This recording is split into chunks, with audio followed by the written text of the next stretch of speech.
This video is powered by the pros at Pascal Air Plumbing and Electric. Arkansas owned, Arkansas operated. GoPascal.com. Mike, can you elaborate on Tahlia Scott's injury? Anything there? We'll know more tomorrow. It kind of happened in a weird time when we couldn't get her in to see the doctor. It's very precautionary, and we'll know a lot more tomorrow. But we knew we had 2 days of practice without her. We kept it, believe it or not, in these days and times, to be able to keep a secret. But she didn't practice either of the 2 days, which, you don't ever want to lose a player, period, much less somebody that's played like she has. But it allowed us 2 days of practice. It wasn't like we found out at tip-off, which can be tough. So I thought what it did is it allowed our kids to rally around Keats. Keats had 2 unbelievable days of practice, and it carried over. She shot like 80% in practice from the 3. So the fact that she went 2 for 10 could have been a different deal, but built her confidence up. And Tahlia was amazing on the side. She was over there, cheering right along with everybody else. And I think it galvanized our group, knowing that we were going to have to do it together. It wasn't going to be, and fortunately against Georgia, you have to do it as a team. It's not one person can break down that zone defense. It requires you to make 2 consecutive actions. And that group practiced really well. We'll get some news tomorrow, I hope. We'll be off tomorrow, and then we'll know what's going to we have a home game against Mississippi State, don't we? Did they win? They were playing South Carolina pretty close. They didn't win. Okay. Mike, I don't know that you could play any better than you did in the first half. I mean, don't disagree with you. Yeah, pretty much flawless. But you knew Georgia was going to come out in the third quarter, and they weren't going to just quit. They were going to come at you. How about the resiliency of your girls to come out and take what Georgia had to give, and not only that, but build on it? Yeah, I think our resiliency started from, the first half at Kentucky the other night. We had a good second half up there. We just had dug ourselves too big of a hole. So I think we started to show signs of it then. And yeah, we couldn't have played much better. I think we had 1 turnover at half, and it was really late. We bottled up. I still say Javin Nicholson's one of the most dominating low post scorers in our league. There's other ones. I'm not no bulletin board material for anybody else out there, but she's in the conversation. Our defense led to our offense. We really, really took care of it and shared it. And then we made a few, and that built our confidence. I thought our defense led to confidence on offense. And at halftime, we went to the locker room. We really didn't say anything. It was really literally one of those days as coach, you walk in, you're like, don't mess this up. Yeah. So you don't say anything other than they're going to increase the intensity. Don't let that turn to pressure. There's a difference in my opinion, between them pressuring us and just turning up the intensity. And they did. We knew they would come at us, but I thought we weathered it. And not only weathered it, but I thought we took the punch and then punched back. Makayla came out and hit the first 3-pointer of the game. How contagious is that when you come out and hit a big shot like that to start the game? I don't think you can put a measure on it. It is absolutely contagious. And with our particular group, those 3 kids shoot so much together. There's 4 or 5 of them that come in, and they all shoot together. And it's one of those, like, when you're sitting over there observing, if somebody's off, they kind of all tend to be off. But if somebody's on, they all tend to, kind of raise each other up. But they feed each other's confidence. Like, they're yelling, shoot it sometimes as they're passing it to them, like shot, as the pass is going. And I think it's, especially with it being Mac, our leader, our kid that hates losing worse than anybody. It started on the plane and in the locker room at Kentucky, and it carried over to today. This is a good Georgia team. We played, like you said, is probably as good as we could possibly play at this juncture, coming with all the circumstances. Hey, Coach, you mentioned the Kentucky game. Obviously, you guys started slow, stormed back, but there was some momentum there. How important was it to bounce back today and to play, almost as flawlessly as you guys did? Well, knowing what we know now, it was very important. I couldn't have predicted that necessarily. I felt better at the end of the game at Kentucky than I did at halftime. There's no question. And I think it exposed a few things for us, the toughness that this league requires. It got that back into us.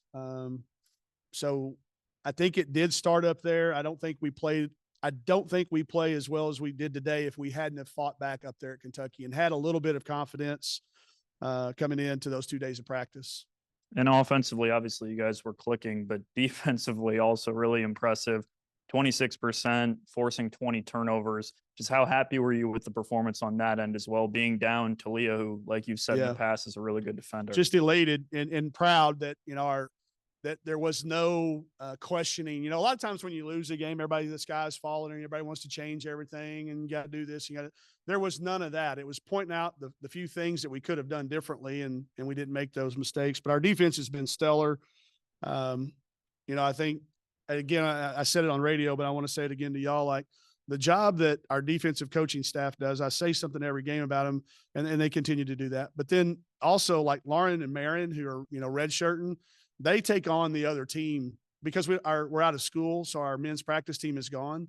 So between B and Carly Johnson and Marin and Lauren, and then either Christina or Miriam or Jenna, not Miriam, Marin, those guys have to simulate the other team.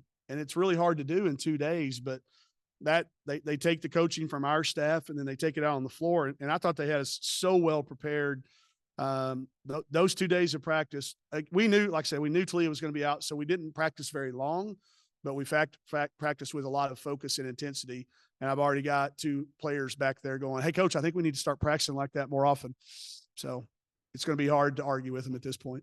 You mentioned Carly a little bit earlier. It's one thing to come in and, you know, give you good minutes off the bench, but to play all 40 minutes in an SEC game is really impressive. What did she show you tonight? You know, there is nothing that phases that kid, good, bad, indifferent. She's just steady. So you hoped, you didn't know, you don't ever know how anybody's going to react to that. You hoped, but again, I don't know if I told you all this story, but like she came in and asked me during the off season, could she go and represent her tribe in stickball? Okay. I said, hell, I love stickball. I used to play out in the yard and, you know, throw it, but you know, do y'all know what stickball is? It's the most competitive. It's the most physical sport I've ever seen, throwing a ball and hitting a pole. And like, when I saw what I agreed to let her do, I was like, well, what have I done? But that's just her. You know, that's her. We saw it. Coach P saw it when we went on an early recruiting trip. She played for Coach Billerbeck at Jones, and she's always been that way. So you hope that she would be able to handle it. But for her to do what she did, and I'm going to tell you again, it was mainly what she did defensively. She was in the right spot so many times. I haven't really talked to her yet after the game, but I'm anxious to see how she prepped and got ready for it, because that's a playbook on how to step up when your number's called. For me, the players mentioned, you know, just flushing the Kentucky game and just moving on to the next game. As a coach, what's the balance between, after a win like this, you want to emphasize the good things, but you also want to get ready because the next game's always around the corner in the SEC? We brought the staff in, and I ran through about 6 options of things that you can do after games like that, things we've done in the past. You know, you can watch the film, you can flush it, you can do a variety of in-betweens, and you can do all this. And as we went around the room and kind of talked about it, it became very clear that because the things that we did wrong up there have no bearing on this game. None. Like the things that we did wrong up there, we weren't even going to have to do today. So it's like, why are we going to dwell on that? Why don't we fix that later? Why don't we save those 4 or 5 methods we talked about, and let's just focus on getting ready for Georgia? So I honestly think it's one of those deals, like, as a kid or now as a parent, like kind of doing the opposite of what they kind of expect. Like, I think they were dreading, like, man, this is going to be like, oh man, I know what I did, you know, all that. And you kind of get that sense of relief that that's not what it was. I think it helped. I think we made the right decision with that part. It's easy to say that now looking back. But we wrestled with it. That's a great question, because we do wrestle with that. Do you bring them in early? Do you show the entire film? Do you make people take notes on it? Do you do a self-scout? But I do think that after talking through each other and knowing our team, I do think we have a really good feel for our group, because we are a small number, and we were even smaller today than usual. But I think we have a really good feel for what they need the most.